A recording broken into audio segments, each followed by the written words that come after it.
Now, this investigation may have been brought on by the death of Nichols, but activists and many in law enforcement say it's about so much more than that. Our Stephen Pimpo spoke with community leaders on the scope of this investigation. If I'm watching these when I'm a kid, in my mind, it's like everybody else's mind in the black community, how can we trust you?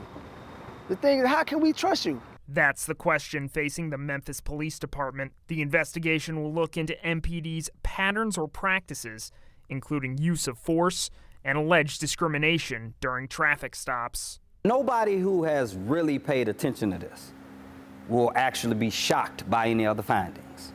But what the findings should do is verify and validate that we have known what the hell we are talking about for a long time. Benny Cobb, who spent over 30 years with the Shelby County Sheriff's Office, says law enforcement agencies aren't often receptive to investigations like this. A lot of police departments don't like to be investigated, don't like to have their practices looked into. And years ago, and not that long ago, a lot of police departments would just circle the wagons and refuse to cooperate, go into denial. While it's expected to be years before we learn the findings of the DOJ investigation, civil rights activist Dr. Earle Fisher says the federal government should not leave the city to pay for the changes on its own.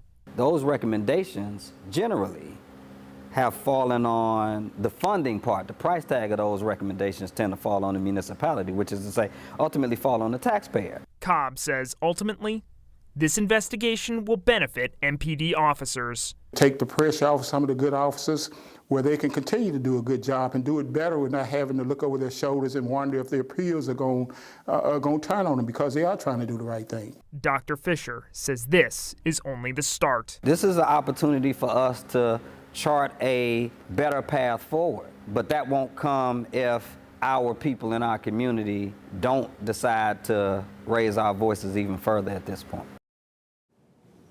The Department of Justice says that anyone who wishes to report possible instances of discrimination can contact them at the email or phone number on your screen. Richard.